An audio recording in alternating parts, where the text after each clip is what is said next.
Greetings, Nelson here with another video about live-medium-install. This video is for instructional purposes only. Use at your own risk. Live-medium install is a tool that allows you to essentially take the core components of the CD, a bootable live image like you might put on a CD or a USB drive, and it installs them to your hard disk, and it operates very similar to something like firmware. The first thing we want to do is we're going to go to install live-systems.org and get a copy of the script.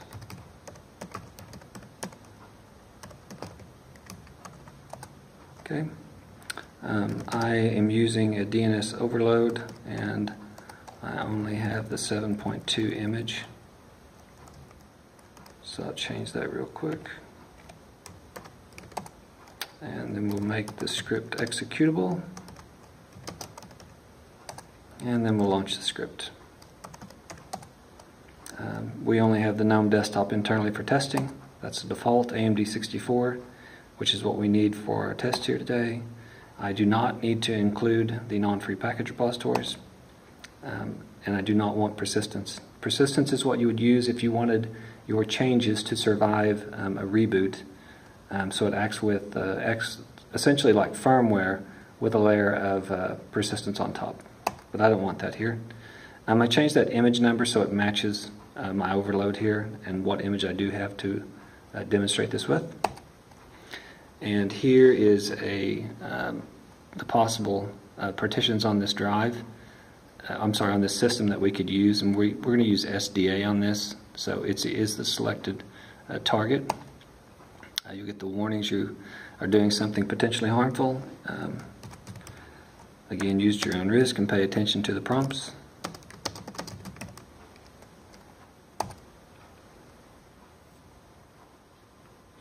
And essentially it zero-filled the partition table a bit, and then it's downloading the files that it needs. Essentially they're the files that are on or in a live ISO image. They're just they're called the webboot files at live.debian.net.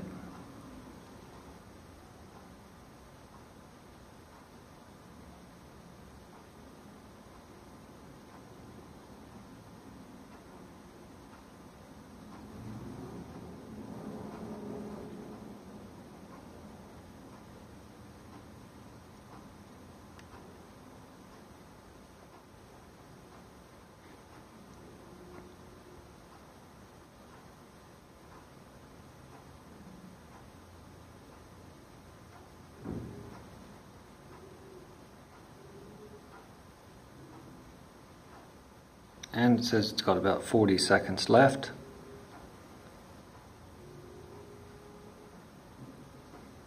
So at this point it has prepared the format and the layout of the disk. It is copying the files in, and then there's just a bit of tidy work to do to make the machine trick the hard drive into booting it and writing a boot menu.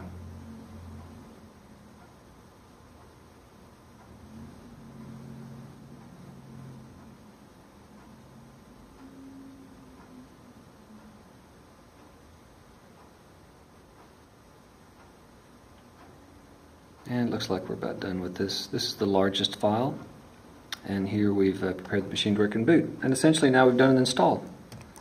We're going to halt our equipment.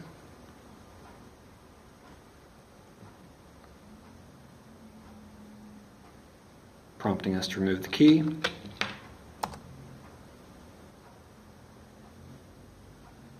Hit the power button.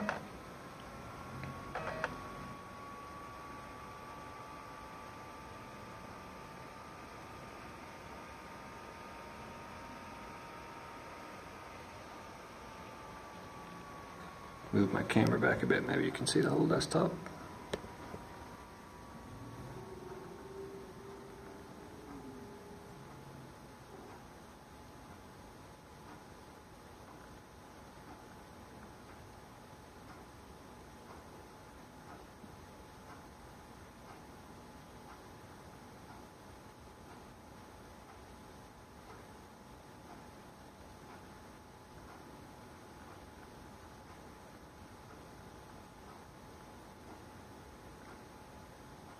And there you have it.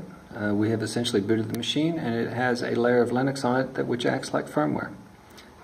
That's the conclusion to our instructional video today. I hope you'd enjoyed it, and thanks for watching.